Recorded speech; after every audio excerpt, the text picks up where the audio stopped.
With so many great shows to choose from, it can be shocking to remember that television is a relatively new medium.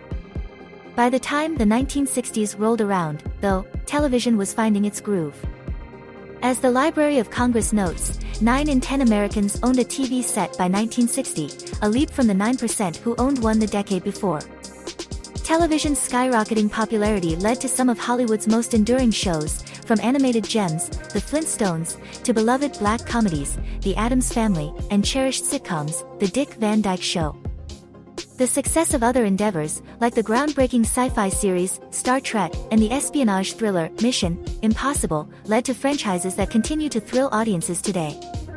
Do you pride yourself on being a TV scholar who can rattle off iconic catchphrases from The Dick Van Dyke Show, or Looney Tunes, word for word? Test your 1960s TV knowledge. Stacker compiled a list of 25 famous quotes from some of the most beloved TV shows of the 1960s. See which ones ring a bell. The following quotes were sourced from various sources, including TV archives and news articles.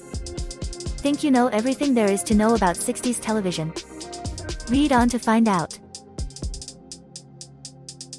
If you've watched any Looney Tunes cartoons, initially released in the 1930s, then you're well aware of their typical endings where Porky Pig, usually, wrapped things up with this catchphrase. The line was inspired by voice actor Joe Dougherty's real-life stutter and was later protested by the National Stuttering Project of San Francisco in 1991. From 1948 to 1971, legendary TV host Ed Sullivan opened many of his Sunday variety shows with these enticing words. It often proved true. The Ed Sullivan Show was home to iconic performances like Elvis's 1956 set and the Beatles' 1964 appearance, the first time the legendary band would perform on live American television. Rod Serling intones these words at the beginning of every Twilight Zone episode, inviting viewers to invest in whatever sci-fi horror parable they're about to witness. While its role in The Twilight Zone television show is unforgettable, many have probably encountered this iconic phrase while riding Disney's Twilight Zone Tower of Terror, right before the floor drops under them.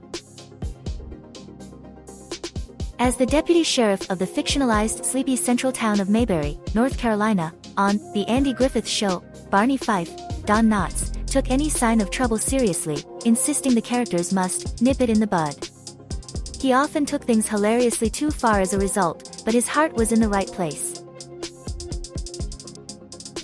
Stone Age, The Flintstones, patriarch Fred Flintstone, Alan Reed, often utters this seemingly nonsense expression to express excitement in the classic cartoon.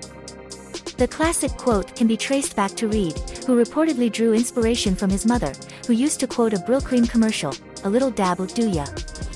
In the original Flintstones script, Fred simply said, "Yahoo!" Before starring on her eponymous comedy show, Mary Tyler Moore became a household name for her work as housewife Laura Petrie on The Dick Van Dyke Show. The actor coined the famous, "Oh, Rob," catchphrase, which Laura often whined in response to her TV writer husband's, Dick Van Dyke, antics. The lovable Yogi Bear's declaration that he's smarter than the average bear is often hilariously ironic given the misadventures and sticky situations the cartoon Bruin often gets himself into on The Yogi Bear Show. The quote has become a common phrase over the years, typically referring to someone better at something than the average person. This phrase was uttered at the end of each episode of The Beverly Hillbillies. The quote refers to the character's everyday Southern hospitality, even after moving from the Ozarks to a posh Beverly Hills, California, home. For 19 years, legendary anchorman Walter Cronkite signed off from his nightly broadcast with these blunt words. Cronkite's former producer, Sandy Socolow, later told CNN the tagline originated after studio executives disapproved of his original sign-off, in which he encouraged viewers to check their local newspapers the following day. From 1964 until 1992, Ed McMahon used this catchphrase to introduce iconic The Tonight Show host Johnny Carson. Stanley Kubrick memorably paid homage to this famous quote in his 1980 film, The Shining, in which Jack Nicholson's terrifying character, Jack Torrance, yells the same thing as he hacks down a door with an axe. In the futuristic world of The Jetsons, Even family dog Astro chimes in on the action, often expressing his dismay at a situation with his signature phrase, "Ruro." This quote was later adopted by fellow cartoon dog Scooby-Doo, voiced by the same actor, Don Messick. If you've ever wound up trapped in a situation that's taken a ridiculously long time, you'll relate to this Gilligan's Island quote. Performed as part of the show's theme song lyrics, it explains how the show's characters set off on what they thought was a simple, 3-hour tour off the coast of Honolulu, only to end up shipwrecked together. Bewitched, protagonist Samantha Stevens, Elizabeth Montgomery, often utters this quote when solving family problems with her witchy powers doesn't go exactly as planned. However, the phrase dates back to the 1590s, when Christopher Marlowe used it in the play, The Troublesome Reign and Lamentable Death of Edward II. Given how iconic The Addams Family has become in popular culture, from the 90s films to Netflix's 2022 incarnation, Wednesday, it's strange the original series ran just 2 years, from 1964 to 1966. Nevertheless, it gifted us with instantly memorable catchphrases, such as Butler Lurch, Ted Cassidy, asking, "You rang?" as a gong rings out in the eponymous family's kooky, spooky home. The sci-fi show Lost in Space centers on the Robinsons, a family struggling to survive in deep space. With such high stakes, it's no wonder that the robot, voiced by Dick Tufeld, uttered this quote when tasked with protecting young boy Will Robinson, Bill Mumy. Despite its prominence, however, this phrase was only used once in the show's 3 seasons. The 60s spy spoof comedy, Get Smart, centered on Maxwell Smart, Don Adams, a bumbling secret agent with a very ironic name who attempts to fight a competing spy agency, KOS. Throughout the show, Smart often riddled his companions and adversaries alike with outlandish tales they didn't buy, prompting him to reply, "Would you believe?" Followed by a slightly more believable version of the same story. This phrase became famous thanks to its frequent use by the original Star Trek character Spock, Leonard Nimoy, who wished others well, along with a Vulcan salute consisting of a raised hand with the palm forward, the middle and ring fingers parted, and the thumb extended.